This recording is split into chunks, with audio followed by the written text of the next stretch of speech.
apate kuikagua gwaride.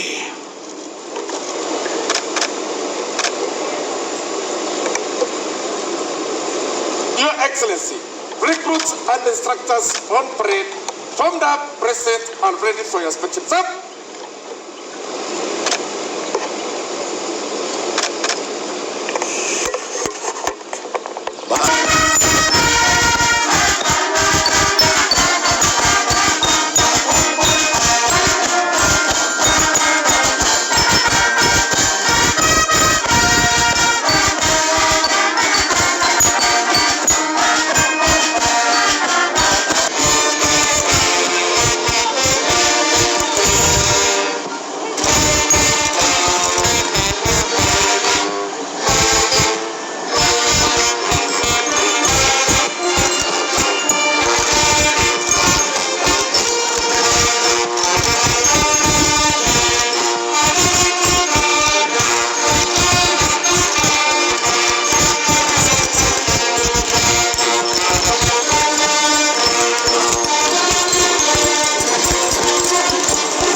Mheshimiwa Rais Uhuru Muigai Kenyatta kuikagua ile gwaride, ni wakati wake mkuu wa gwaride hili kumwomba idhini ili apate kuendelea na gwaride.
Hatua watakazoenda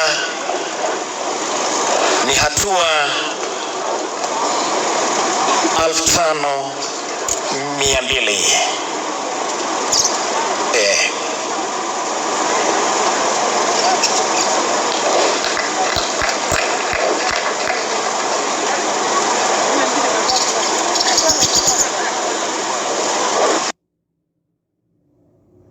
If you're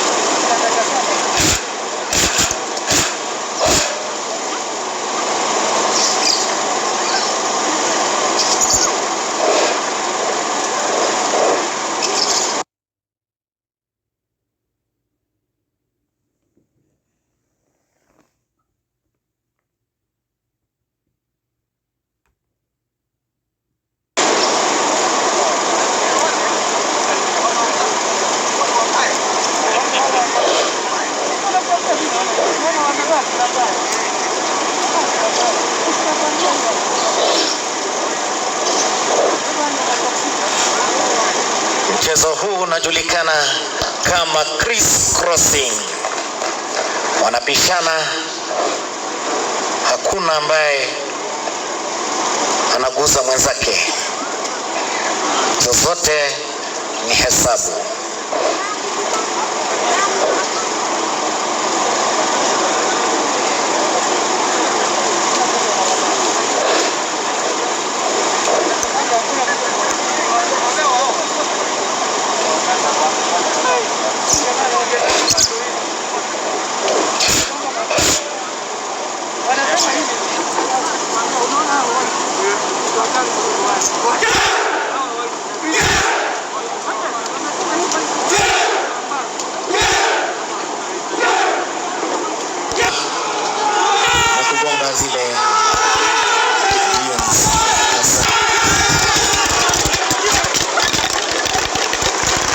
Tuwape makofi.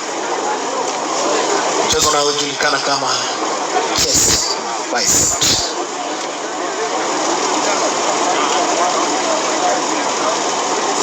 Bicep tricep. Mchezo unaojulikana kama back biceps.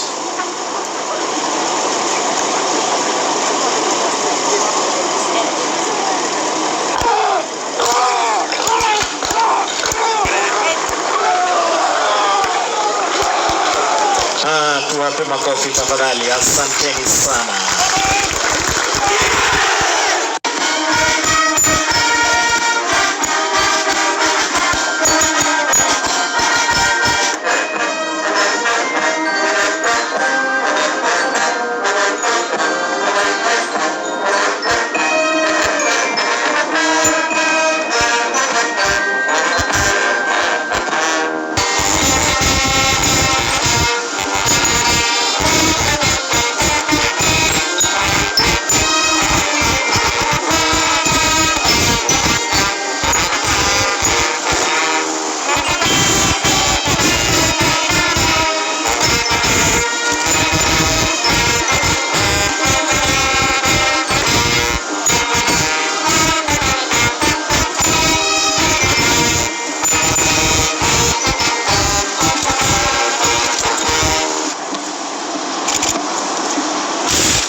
Mbele yako kiongozwa na mkuu wa gwaride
ili kuzipokea zawadi.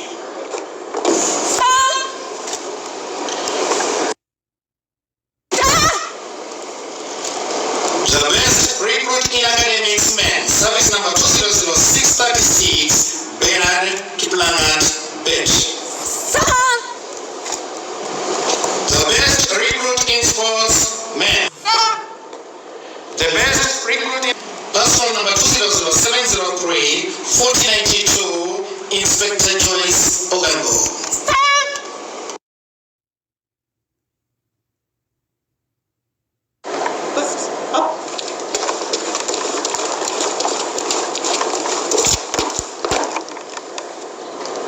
Congratulations.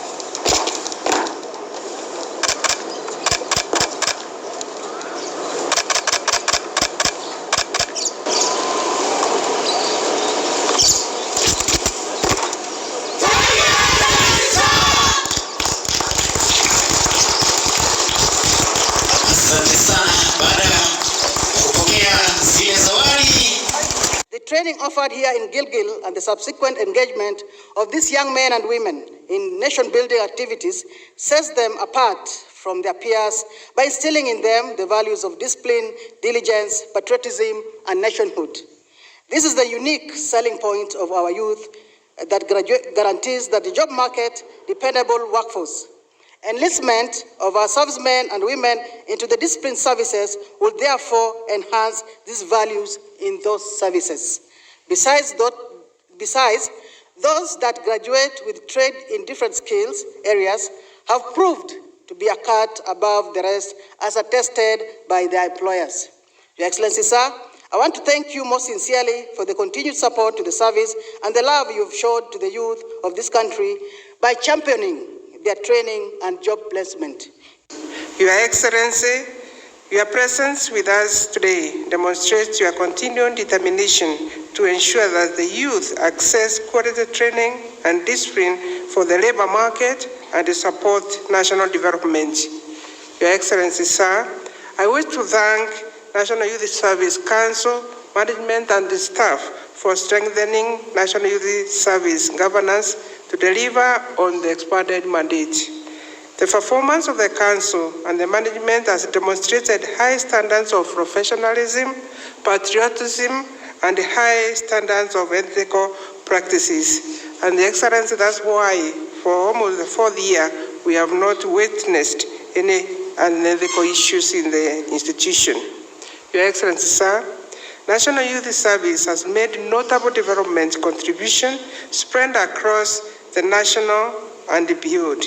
The contribution in manufacturing, food security, and housing, to name a few, target providing timely solutions to national development challenges. One of the issues that we have pondered over is how we can prepare every Kenyan youth for their personal destiny. The interventions that we have put in place include fostering greater access to technical and vocational education, creating a framework through which our youth would have greater access to government procurement opportunities, creation and expansion of youth funds such as the Youth Fund, the UWEZO Fund, as well as the expansion of this NYS program. And undoubtedly, the NYS program has been a tremendous success. And for that reason, despite the disruptions caused by COVID-19, we have remained resolute on empowering our youth through the NYS, which has seen an additional 14,779 young people admitted into the NYS this calendar year. Indeed, through the NYS training programs, we now have a critical mass of employable youth with a reputation for discipline, diligence, excellence, and hard work. This sterling reputation has stood the test of time, and I therefore urge you, the class graduating today, to maintain these high standards as you move on to the next phase of your service to Kenya. Since independence, the National Youth Service has been instrumental in our national development. Recognizing this enormous contribution, we have placed the NYS at the center of the implementation of various key Government of Kenya projects. For example, the service recently entered into a partnership with the Kenya Power and Lighting Company, by which NYS participated in a countrywide exercise to improve KPLC's efficiency in delivering electricity to all corners of Kenya. NYS assisted KPLC by ensuring that the company has an up-to-date data set of all its physical assets, including all prepaid and postpaid meters.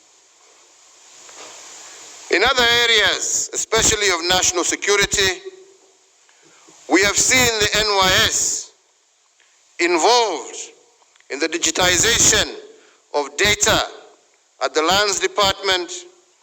We have seen the NYS involved in the National Addressing System, and the NYS has also been enlisted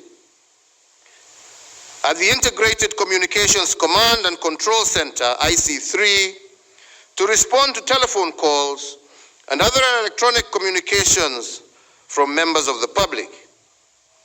This is in addition to NYS's role in augmenting the work of the police in crowd control duties during significant local as well as international functions.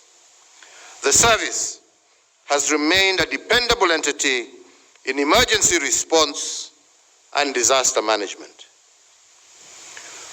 Ladies and gentlemen, these are just but a few examples of how the NYS has become an even more critical player in our development spectrum, and the class graduating today can expect to similarly be called upon to contribute to a variety of development areas, particularly within the Big Four agenda.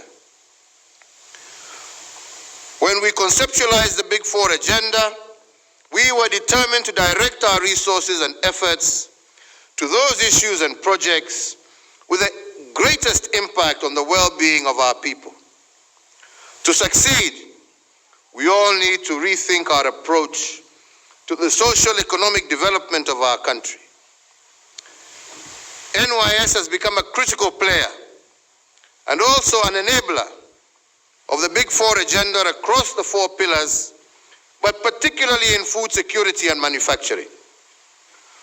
Today, we are glad to note that the Textile and Garment Technology Institute has been modernized through the acquisition of new machines and equipment to enhance efficiency and quality. This has expanded the production capacity of the factory 20-fold, from 100 pieces a day in 2013 to 2,205 pieces per day today. Apart from the garment factory, it is also notable that the service has commenced the process of acquiring equipment to automate the mineral water bottling venture located in Turbo Field Unit.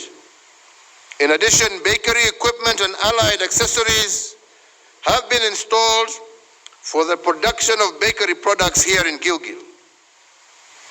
In support of our national food security, the NYS service has produced last year approximately 1,661 tons of food items from its various farm units across the country. And I note also that the service has set aside 100 acres at the Turbo Field Unit to upscale certified potato seed production. With all these initiatives in place, there is no reason why the service cannot be fully self-sustaining, in addition to adding to the resources available to the national. Deuxième épisode de notre série consacrée à la biennale de Ouidah au Bénin. Les arts et les cultures vaudounes, marqueurs de l'identité béninoise, sont mis à l'honneur. Cérémonies rituelles, concerts, défilés de mode rythment la programmation. Une visite guidée signée Emmanuel Sochi. Nous sommes à Ouidah, au sein du Palais Royal, là où siège le chef suprême des Vaudous. C'est ici que se déroulent toutes les festivités de la Biennale. C'est une première édition organisée par Laboratorio Art Contemporain. Pour en parler avec moi, la directrice de la Biennale, Lily Ounien, est-ce que vous voulez dire au monde que le Vaudou n'est pas simplement qu'une religion ? Il est très important pour nous de présenter le Vaudou dans toute sa complexité. Le Vaudou est un système de pensée, c'est toute une civilisation avec forcément un axe religieux, mais le Vaudou est aussi porteur d'une esthétique très particulière. Et cette esthétique, elle n'est pas seulement ancrée au Bénin, ici à Ouidah, ou sur le continent africain. Elle a eu l'occasion d'essaimer de nouvelles esthétiques dans les Amériques, dans les Antilles françaises, aux États-Unis, en Haïti, à Cuba. Et c'est tous ces fils sourcés africains ou afro-descendants que nous convoquons ici, dans cet espace qui est sacré pour les vaudouisants du monde entier, pour se regarder face en face et construire une nouvelle façon de vivre ensemble. Et pourquoi avoir choisi une place vaudou pour cette biennale? C'est vraiment original. Ouidah nous intéresse particulièrement parce qu'il y a la plus grande représentativité des éléments du panthéon vaudou à Ouidah. On retrouve toutes les communautés. Qu'est-ce qui lie tous ces artistes qui sont prévus pendant la biennale? Pour nous, les principes du vaudou sont les principes de vie universels. La curiosité vers l'autre, le respect de l'altérité, le respect de la nature, l'écologie, la protection de l'environnement. Voilà, ce sont des engagements simples auxquels la nature nous appelle avec les crises et les enjeux qui s'opposent et qui s'imposent à notre génération. C'est aussi le lieu de célébrer cette explosion esthétique et cette complexité esthétique que le vaudou porte en lui, que ce soit à travers les arts visuels, la musique, les performances, les arts oratoires, la danse. Les artistes viennent de partout, du Bénin bien sûr, mais aussi d'Haïti, de Cuba ou d'Europe. Très attendu, l'artiste prêtre haïtien Ersol José, une véritable bête de scène. Et puis aussi le groupe béninois Militaire, nationale, un groupe qui redonne au rock et au rap ses origines vaudou. C'est tout pour aujourd'hui. Merci de nous avoir suivis.